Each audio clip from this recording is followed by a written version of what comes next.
Third, इस question में आपको गवर्नमेंट ऑफ इंडिया की कुछ ऑर्गेनाइजेशंस दी गई हैं, साथ में इसके फंक्शंस और ये किस डिपार्टमेंट और मिनिस्ट्री के अंडर काम करते हैं ये आपको बताया गया है। अब आपसे पूछा जा रहा है कि जो इन्फॉर्मेशन दी गई है वो सही मैच कर रही है या गलत।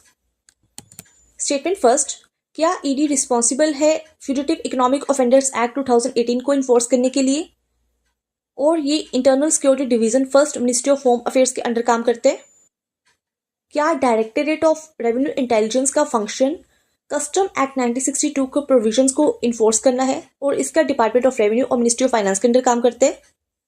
स्टेटमेंट थर्ड, क्या director of general systems and data management का काम होता है कि डेटा को एनालाइज करे ताकि टैक्स ऑफिसर को क्लियर पिक्चर मिले जो लोग टैक्स चोरी कर रहे हैं और उन्हें आइडेंटिफाई किया जा सके। एंड इसका डिपार्टमेंट ऑफ रेवेन्यू है और मिनिस्ट्री ऑफ फाइनेंस के अंडर काम करते हैं। इफ यू थिंक सिर्फ एक ही स्टेटमेंट ठीक है देन ए पे टिक कीजिए, only one. If you think नहीं दो सही है इसमें से देन ओनली टू, बी पे टिक कीजिए। इफ यू थिंक कि सभी स्टेटमेंट सही है देन सी पे all of the three. If you think कोई भी इसमें करेक्ट नहीं है then D. Your time starts now.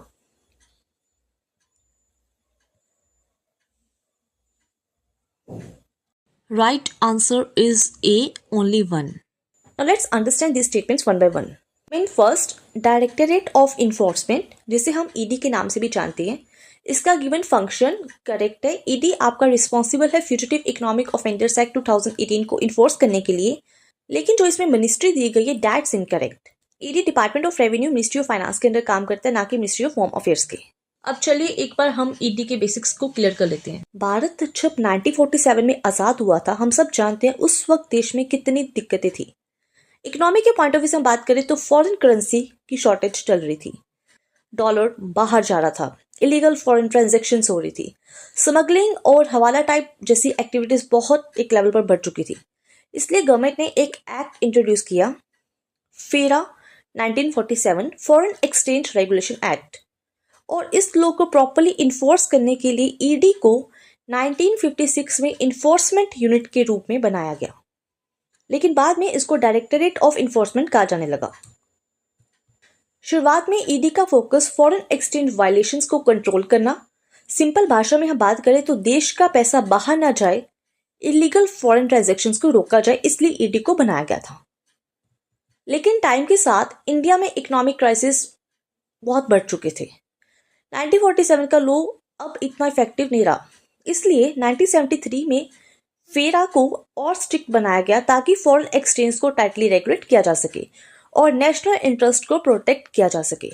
लेकिन दिक्कत यहाँ आई कि फेरा जो था, फॉरेन एक्सचेंज रेगुलेशन एक्ट 1973, एक कंट्रोल ओरिएंटेड लॉ था जो फॉरेन एक्सचेंज को बहुत ज़्यादा रिस्ट्रिक्ट कर रहा था। ये दौर था 1991 का। 1991 में इंडिया ने जब अपनी इकोनॉमी को लिबरलाइज किया था और फॉरेन इन्वेस्टमेंट और ट्रेड को प्रमोट करने का काम शुरू कर दिया था। अब जो ये एक्ट था फेरा 1973, ये एक तरह से कम्प्लीटली आउटडेटेड हो चुका था, इसलिए इसको रिपील करके 1999 में FEMA, that is foreign exchange management, जिसका पर्पस इकोनॉमी को मैनेज करना था, एक्ट इंट्रोड्यूस किया गया। और इसी के साथ इस लॉ को इम्प्लीमेंट करने की, इन्फोर्स करने की रिस्पॉन्सिबिलिटी ईडी को दी गई। इस तरह ईडी का जो कंट्रोल था अब मैनेजमेंट्स पे शिफ्ट हो गया था। धीरे धीरे ईडी अब एक मल्टी डिसिप्लिनरी ऑर्गेनाइजेशन बनता जा रहा था। इसने अब इकोनॉमिक के रिलेटेड जितने भी क्राइम्स थे इन्वेस्टिगेट करने का काम शुरू कर दिया। देन 2002 में prevention of money laundering act 2002 introduce किया गया। बहुत लोगों को कन्फ्यूजन होता है कि जब इंडिया की पार्लियामेंट पर अटैक किया गया था, टेररिस्ट अटैक हुआ था, उसके कारण पीएमएलए इंट्रोड्यूस किया गया, but not, this is not right. PMLA किसी एक टेररिस्ट अटैक के रिस्पॉन्स पे नहीं लाया गया था, बल्कि ये एक स्ट्रेटेजिक लॉ था जो टेरर फंडिंग, ड्रग ट्रैफिकिंग और ऑर्गेनाइज्ड क्राइम के फाइनेंशियल बैकबोन को तोड़ने के लिए बनाया गया था। क्योंकि इस स्टेज में गवर्नमेंट को समझ आ गया था अगर क्राइम को रोकना है तो पहले क्रिमिनल के पैसे के फ्लो को रोका जाए तो क्राइम अपने आप ही कम हो जाएगा। पीएमएलए को 2002 में इनैक्ट किया गया, लेकिन जो इसकी इम्प्लीमेंटेशन थी 1 जुलाई 2005 में की गई थी। इस एक्ट का मेन ऑब्जेक्टिव था मनी लॉन्ड्रिंग को प्रिवेंट करना, डिटेक्ट करना और प्रोसीड्स ऑफ क्राइम को अटैच और सीज करना। ये जो एक्ट है आर्टिकल 253 के अंडर आता है ताकि इंडिया के ऊपर जितने भी इंटरनेशनल ऑब्लिगेशंस है जैसे FATF की रिकमेंडेशंस और UN कन्वेंशंस उसे फुलफिल किया जा सके। PMLA को इन्फोर्स करने के लिए जो अथॉरिटी दी गई है, प्राइमरली अथॉरिटी जो दी गई है, दैट इज ED को दी गई है। सो इसलिए ED का इसमें काफी बड़ा रोल है।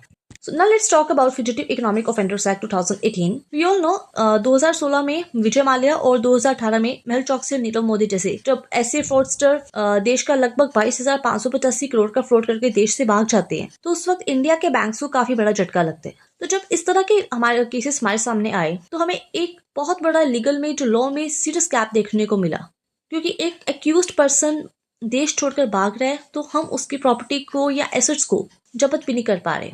सो इसी लीगल गैप को फुलफिल करने के लिए देश में फ्यूजिटिव इकोनॉमिक ऑफेंडर्स एक्ट 2018 लाया गया, ताकि अगर कोई एक पर्सन इकोनॉमिक ऑफेंड करता है, इकोनॉमिक क्राइम करता है, तो आसानी से देश को छोड़कर भाग ना जाए, फ्रॉड से बच ना सके और उसकी प्रॉपर्टी और एसेट्स को तुरंत ही उसके जब्त कर लिया जाए।